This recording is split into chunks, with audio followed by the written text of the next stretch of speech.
Shalom kasih Kristus, salam tahun 2023. Waktunya mengalami terobosan. Hari ini kita mau belajar mengucapkan perkataan yang penuh kuasa terhadap apa yang menghambat atau menghalangi kehidupan kita. Mari bawa hidup kita untuk tetap melekat dalam Tuhan melalui renungan hari ini. Agar apa yang Tuhan percayakan, kita dapat mewujudkannya. Kita berdoa, Tuhan, tak henti-hentinya kami mengucapkan syukur kepadamu. Kalau hari ini kami kembali dibenahi dengan kebenaran firman-Mu. Biarlah firman yang disampaikan pada hari ini sungguh memberikan kekuatan dalam iman percaya kami. Apa yang Tuhan rencanakan menjadi satu kenyataan dalam setiap langkah hidup kami. Tuhan, kami rindu biarlah seluruh kehidupan kami dan keluarga kami menyenangkan Engkau. Terima kasih Tuhan Yesus, terima kasih. Kami alaskan doa ini hanya dalam nama Tuhan kami, Yesus Kristus kami berdoa. Amin. Melekat dalam Tuhan bertema mewujudkan apa yang Tuhan percayakan. Pengkhotbah 9 ayat 1, demikian firman Tuhan. Sesungguhnya semua ini telah kuperhatikan, semua ini telah kuperiksa, yakni bahwa orang-orang yang benar dan orang-orang yang berhikmat dan perbuatan-perbuatan mereka baik kasih maupun kebencian ada di tangan Allah. Manusia tidak mengetahui apapun yang dihadapinya. Kekasih Kristus, salah satu pemberian Allah yang diberikan kepada kita sebagai anaknya adalah kuasa dan otoritas. Sejak awal Allah menciptakan manusia dan menempatkannya di bumi, Allah telah memberikan otoritas pada pribadi manusia. Sesuatu yang sangat disayangkan pada diri manusia adalah tidak menyadari bahwa dirinya mempunyai otoritas, sehingga iblis dapat mengambil alih. Cara yang dilakukan iblis adalah menipu dengan membawa manusia untuk melanggar aturan Tuhan yang dibungkus dengan melakukan kehendak bebas. Tetapi di balik semua itu adalah pemberontakan terhadap perintah Allah sebagai pemberi otoritas tertinggi. Manusia jatuh dalam dosa di mana kuasa dan otoritas diambil iblis. Tetapi Allah Bapa tidak membiarkan ini terjadi selamanya, melainkan Bapa Surgawi mengutus Tuhan Yesus untuk mengambil alih kuasa dan otoritas yang diambil oleh iblis dan mengembalikan wewenang tersebut kepada orang percaya, termasuk kepada kita. Tercatat dalam Kolose 2 ayat 15. Walau otoritas sudah dikembalikan kepada orang percaya, iblis tidak tinggal diam. Ia selalu mempunyai cara bagaimana menyerang orang percaya, agar dirinya tidak memiliki keyakinan bahwa kuasa dan otoritas sudah kembali pada dirinya, yaitu manusia. Iblis selalu mencari cara dengan berbagai macam strategi untuk memperdaya orang percaya. Biasanya dilakukan dengan tipu muslihatnya. Untuk mengelabui manusia tentang kuasa dan otoritas, biasanya yang digunakan iblis sebagai senjata yang paling ampuh adalah firman Tuhan. Contoh, saat iblis ingin menggagalkan pelayanan yang Yesus ingin kerjakan di bumi, iblis memakai firman untuk mencobai Tuhan Yesus. Tercatat dalam Matius 4 ayat 1 sampai dengan 11. Memahami firman menjadi dasar yang sangat penting. Dengan sikap kita seperti ini, kita dapat mewujudkan apa yang Tuhan percayakan pada kita terhadap otoritas yang Ia berikan. Berkaitan dengan otoritas, iblis mempunyai banyak strategi yang dilakukan agar otoritas yang kita miliki menjadi mandul. Karena otoritas yang ada pada pribadi kita mempunyai nilai dan makna. Memang untuk mewujudkan otoritas yang telah diberikan Tuhan tidak mudah, tetapi bukan berarti juga sesuatu yang sulit untuk kita dapat menerapkannya. Tuhan Yesus memberikan perumpamaan dalam Matius 25 ayat 15 mengatakan, yang seorang dipercayakan 5 talenta, yang seorang lagi 2, dan yang seorang lagi 1. Masing-masing menurut kesanggupannya, lalu ia berangkat.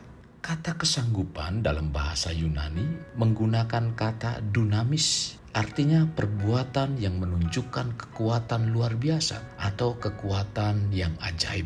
Kata ini menunjukkan di mana setiap hamba itu memiliki kemampuan tertentu. Hal ini ada sebagai bawaan untuk menghasilkan sesuatu yang dipercayakan kepadanya, dan itu merupakan tanggung jawab sebagaimana yang dipercayakannya.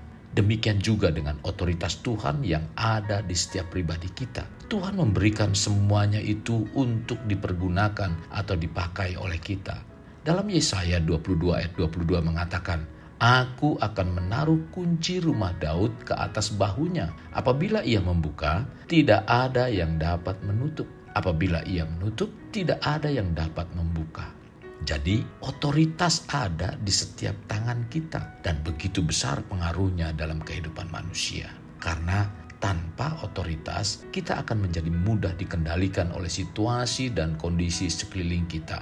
Bahkan lebih parahnya lagi, kita akan mudah dikendalikan oleh sang penipu ulung itu, yaitu iblis. Kekasih Kristus, otoritas yang sudah diberikan kepada kita sebagai orang Kristen harus senantiasa kita mengingatnya bahwa posisi yang didapatkan dan dipegang saat ini adalah karena Tuhan yang memberikan dan menetapkannya. Entah kita sebagai pemegang otoritas atau yang berada di bawah otoritas, jika kita menginginkan posisi itu tetap kokoh, kita harus belajar untuk hidup benar di hadapan Tuhan. Amsal 16 ayat 12 mengatakan, tahta menjadi kokoh oleh kebenaran. Untuk hidup benar di hadapan Tuhan, kita harus bertanggung jawab, memiliki kesetiaan dan ketekunan dalam melaksanakan hal-hal yang dipercayakan. Maka Tuhan akan mempromosikan kita untuk hal-hal yang lebih besar lagi. Sebaliknya, jika kita tidak tunduk dan tidak berada dalam kebenaran, sama halnya kita keluar dari otoritas, dan itu menyebabkan kehilangan kesempatan. Dan ini sama artinya menyia-nyiakan apa yang Tuhan percayakan. Hal penting untuk senantiasa diingat, sekalipun kita mewujudkan otoritas Tuhan berdasarkan kebenarannya, kita tidak memiliki hak untuk melimpahkan, memindahkan, atau mengalirkan. Yang memiliki hak itu semua adalah Allah, karena kita hanya sebagai alat. Sesungguhnya kita tidak menghasilkan kuasa, tetapi Allah lah yang memberikan kuasa kepada kita untuk mewujudkan apa yang ditaruhnya di dalam diri kita. Tuhanlah yang memberi hak untuk menjadi apa, dan semua itu berdasarkan apa yang Dia kehendaki. Hal ini Tuhan kerjakan supaya kita tidak menjadi sombong, dan harus senantiasa diingat oleh kita bahwa Tuhan adalah otoritas tertinggi kita, dan hendaklah diri kita hanya mewujudkan apa yang Tuhan percayakan. Kekasih Kristus, mari kita alami terobosan hidup. Untuk mengalaminya, mulailah dengan mengenal prinsip-prinsip kerajaan Allah serta menjadi warga kerajaan. Kita berdoa. Bapa Surgawi, terima kasih buat firman Tuhan yang mengajarkan kepada kami bahwa semua yang terjadi dalam kehidupan kami adalah kemurahan Tuhan. Dan biarlah apa yang telah Tuhan kerjakan dalam kehidupan kami mampu mewujudkan apa yang Tuhan telah percayakan kepada kami, kepada keluarga kami dan anak-anak kami, Tuhan. Tuhan, terima kasih buat semuanya ini. Kami percaya semua adalah pemeliharaan-Mu, pertolongan dan jalan yang Tuhan telah berikan dalam kehidupan kami. Biarlah kami terus semakin berakar di dalam Engkau, dan dengan demikian kami terus menghasilkan buah-buah yang menyenangkan Engkau. Bapa, terima kasih. Ini doa kami. Demikian juga hamba berdoa buat umat-Mu yang hari ini, yang rindu mengalami satu terobosan yang besar. Biarlah mereka mengalami dan terjadi dalam kehidupan mereka. Ini doa kami. Dalam nama Tuhan Yesus kami berdoa. Amin. Kasih Kristus, mari kita akhiri dengan mengedahkan kedua tangan kita.